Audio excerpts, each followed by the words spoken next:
ప్రకాష్ రాజ్ కి non bailable warrant. AP మహిళా commission ని గడువు కోరిన అమర్నాథ్. కర్నూలు జిల్లా ఆదోనిలో వెండి బిస్కెట్లు సీజ్. హైదరాబాద్ లో అమెరికా స్వాతంత్ర దినోత్సవ వేడుకలు. ఇలాంటి ఇంట్రెస్టింగ్ వార్తలు 30 సెకండ్స్ ఫుల్ న్యూస్ లో ఇప్పుడు చూద్దాం. యాక్టర్ ప్రకాష్ రాజ్ చిక్కుల్లో పడ్డారు. 4 రాష్ట్రాల్లో ఓటు హక్కు కలిగి ఉండడంపై Bengaluru court non bailable warrant జారీ చేసింది. కర్ణాటకతో పాటు తమిళనాడు, ఆంధ్రప్రదేశ్ లో ప్రకాష్ రాజ్ కి ఓటు హక్కు ఉందంటూ బెంగళూరు హలసూరు పోలీస్ స్టేషన్ లో ఓ అడ్వకేట్ ఫిర్యాదు చేశారు. ఈ కంప్లైంట్ పై పోలీసులు ఎలక్షన్ కమిషన్ చర్యలు తీసుకోకపోవడంతో ఆయన కోర్టును ఆశ్రయించారు. 4 రాష్ట్రాల్లో ప్రకాష్ రాజ్ కి ఓటర్ ఐడి కార్డులు ఉన్నాయని, ఇది భారత ఎన్నికల సంఘం రూల్స్ ప్రకారం నేరమంటూ బెంగళూరు కోర్టులో పిటిషన్ వేశారు. 2 సార్లు సమన్లు జారీ చేసిన ప్రకాష్ రాజ్ విచారణకు హాజరు కాకపోవడంతో సీరియస్ అయిన కోర్టు ఇప్పుడు ఏకంగా నాన్ బెయిలబుల్ వారెంట్ జారీ చేసింది. అదే సమయంలో పోలీసులు ఏం చేస్తారనేది కూడా కీలకంగా మారింది.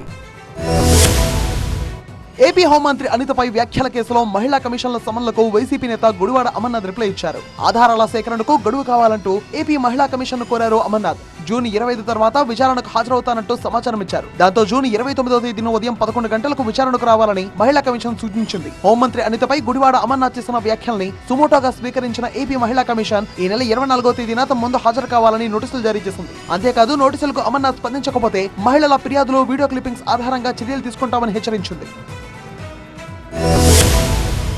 కర్నూలు జిల్లా ఆదోనిలో భారీగా వెండి బిస్కెట్లు పట్టుబడ్డాయి. సుమారు 33 లక్షల రూపాయల విలువైన 13.5 కేజీల సిల్వర్ ను స్వాధీనం చేసుకున్నారు పోలీసులు. వాహనాలు తనిఖీ చేస్తుండగా ఈ వెండి పట్టుబడింది. ఎలాంటి పత్రాలు లేకపోవడంతో వెండిని సీజ్ చేసి పోలీస్ స్టేషన్ కు తరలించారు. వెండి బిస్కెట్లతో పాటు 2 సెల్ ఫోన్లు, స్కూటీని కూడా స్వాధీనం చేసుకున్నారు. ఎమ్మిగనూరుకు చెందిన 2 వ్యక్తుల్ని ఆదోని 2 టౌన్ పోలీసులు అదుపులోకి తీసుకున్నారు. వెండికి సంబంధించి ఎలాంటి ఆధారాలు చూపించలేకపోయారన్నారు ఆదోని సీఐ. దాంతో ఇన్కమ్ ట్యాక్స్ అధికారులకు ఆ వెండిని అప్పగించినట్టుగా వెల్లడించారు. అయితే ఆ వెండిని ఎక్కడి నుంచి తీసుకొస్తున్నారు, ఎలాంటి పత్రాలు లేకుండా ఎందుకు తరలిస్తున్నారు అనే దానిపై విచారణ చేస్తున్నారు అధికారులు.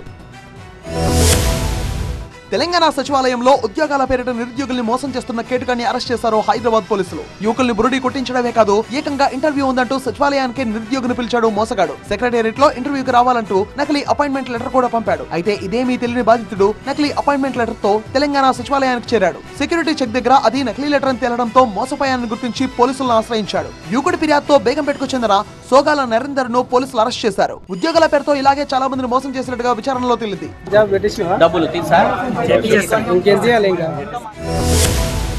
ఏపీ వ్యవసాయ శాఖ కీలక నిర్ణయం తీసుకుంది. ఇకపై ఆర్థిక లావాదేవీలన్నీ ఆన్లైన్ లోనే చేయాలని నిర్ణయించింది. జూలై 1 నుంచి నగదు లావాదేవీలను నిలిపివేస్తున్నట్టుగా ప్రకటించింది. క్యాష్ ట్రాన్సాక్షన్స్ కి బ్రేక్ వేయడంతో పాటు ఇకపై ఆన్లైన్ ఈ ఫార్మాట్ విధానం అమలు చేయాలని ఆదేశాలు జారీ చేసింది. వ్యవసాయ శాఖ చెక్ పోస్టుల దగ్గర కూడా మొబైల్ యాప్ ద్వారానే ఆర్థిక లావాదేవీలు నిర్వహించనున్నారు. కొనుగోళ్లు, అమ్మకాలు అన్ని ఈ ఫార్మాట్ లోనే జరగనున్నాయి. చెల్లింపులన్నీ ఆన్లైన్ లో సాగనున్నాయి. ఎన్టీఆర్ జిల్లా జగ్గయ్యపేటలో ఆన్లైన్ ఈ ఫార్మాట్ పై అవగాహన కార్యక్రమం నిర్వహించారు చైర్మన్ మల్లెల సీతమ్మ. వ్యాపారస్తులకు, చెక్ పోస్ట్ సిబ్బందికి పలు సూచనలు చేశారు.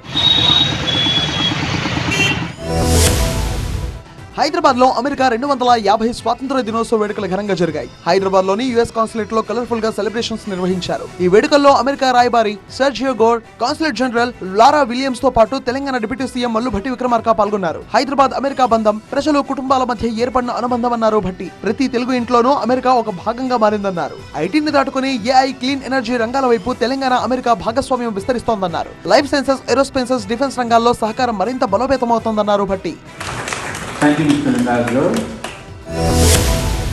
తెలంగాణ రైతాంగం ప్రయోజనాలను కాపాడాలని కేంద్రాన్ని కోరారు మంత్రులు తుమ్మల నాగేశ్వరరావు, ఉత్తమ్ కుమార్ రెడ్డి. ఢిల్లీలో కేంద్ర మంత్రులను కలిసి వినతి పత్రాలు అందజేశారు. పామాయిల్ రైతులకు రక్షణ కల్పించాలని, తెలంగాణకు తక్షణమే డీఏపీ, యూరియా సరఫరా చేయాలని కోరారు. అలాగే పప్పు ధాన్యాలు, నూనె గింజల కొనుగోలుపై 25% పరిమితి ఎత్తివేయాలన్నారు. జొన్న, మొక్కజొన్నలను కేంద్రమే ఎంఎస్పీపై కొనుగోలు చేయాలని కోరారు. క్రూడ్ పామాయిల్ పై దిగుమతి సుంకాన్ని 44% నుంచి 16% తగ్గించడం వల్ల దేశీయ ఆయిల్ పామ్ రైతులు తీవ్రంగా నష్టపోతున్నారని ఆందోళన వ్యక్తం చేశారు. అందుకే దిగుమతి సుంకాన్ని ఎప్పటిలాగే 44% పెంచాలని విజ్ఞప్తి చేశారు.